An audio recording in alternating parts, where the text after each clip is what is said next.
Okay, today I'm working on a 98 Ford Contour 2.5 V6. Got a few codes. I'm actually going to do a waiver on this for PA emissions, so I'm not going to address everything. I'll show you what we got. Codes I have are the 401, 420 or CAT code, and 2 lean codes.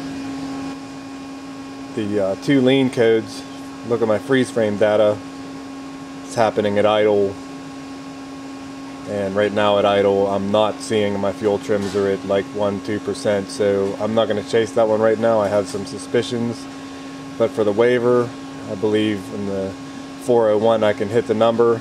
The Pennsylvania minimum you have to spend towards fixing a problem is $150. So if you spend $150 parts and labor towards a repair, you get a waiver sticker good for a year. And since I'm a waiver tech, I can do that, so that's the one we're going to chase. Okay, with the 401 insufficient flow, there's a lot of things that can go wrong. You have, of course, your EGR valve right there, and you have a vacuum solenoid right there. You could be losing intake vacuum. The solenoid could be bad. And you have the DPFE, delta pressure feedback sensor, which is, if I can even get to it to show you, down in there. I have it back probe, but I'm having a hard time with my light getting it down in there. There it is, right there. You can see it's a sensor with a connector and 2 pretty much vacuum lines going to it. I can draw a schematic later on the basic principle how that works, but I'm checking that now. And the first check I usually do when you have a low flow is just get a vacuum pump. Right here I have that hooked up to the EGR valve,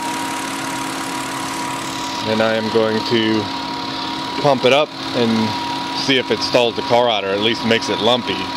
So here we go. Pump it up.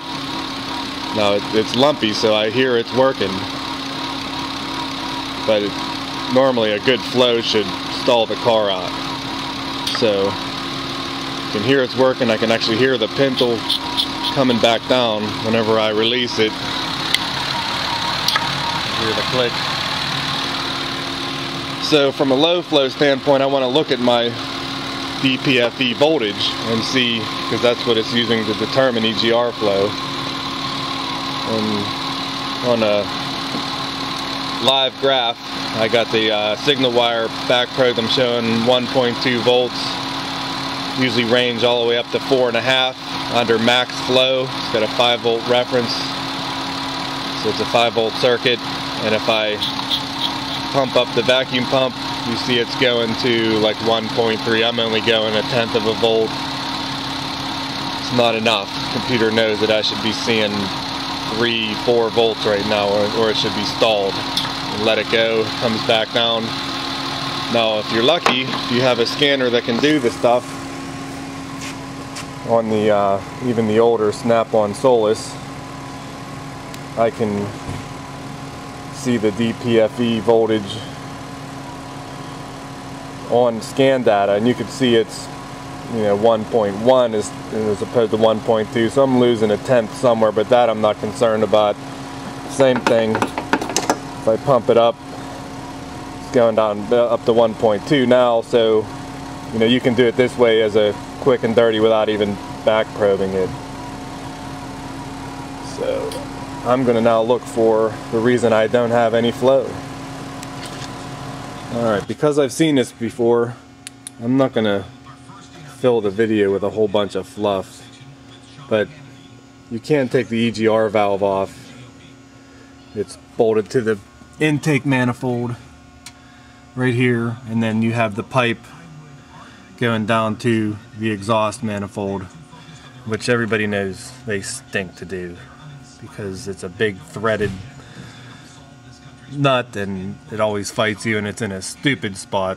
So since I've been here before, there's a port that runs through the intake manifold over to the throttle body behind this, and so it can equally distribute the exhaust gas. Because if you just dumped it right into the intake right here, it would just flood that cylinder or those couple cylinders on that bank with exhaust gas and cause some issues. So they want to distribute it evenly, so they bring it all the way here. So we'll pull that off, we'll see what we find. There's Clark, swallowed by a Model A. What year is this thing?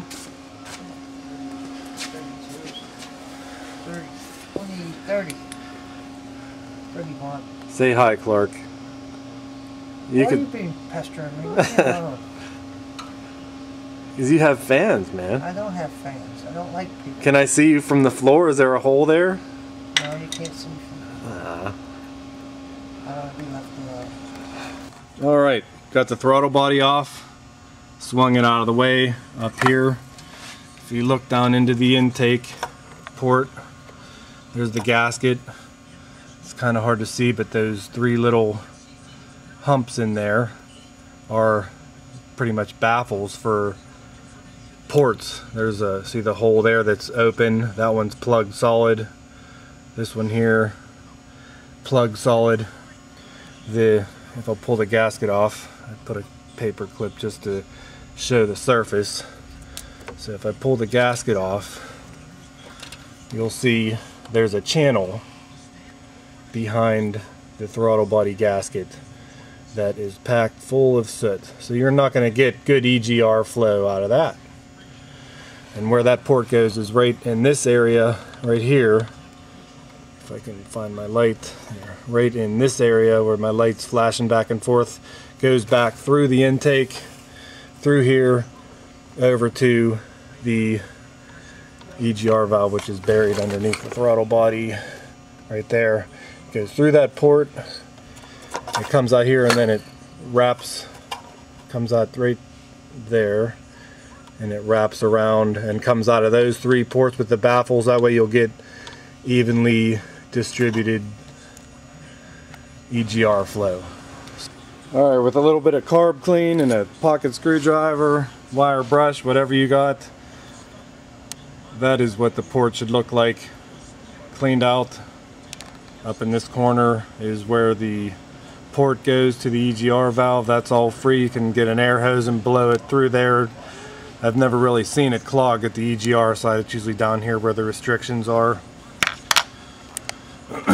Put the gasket back on and rest it on there so you can see, and you can see all the three ports now with the baffles wide open, and we'll have good EGR flow now.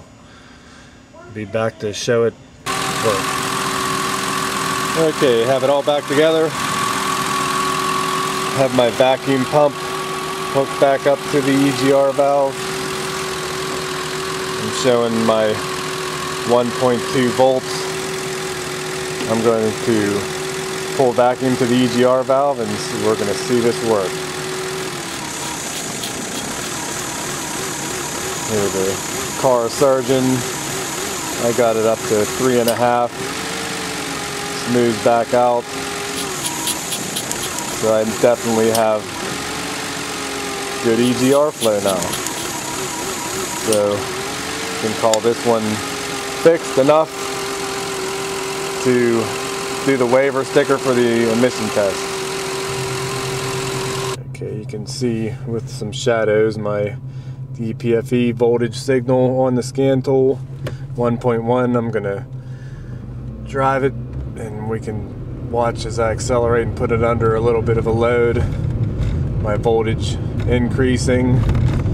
That's showing me that the repair I did good, and all the other components with the vacuum solenoid and the pipes, you know, going to the EGR valve into the DPFE sensor, everything is intact and I have flow and I'm showing it. So this one's fixed. Thanks for watching.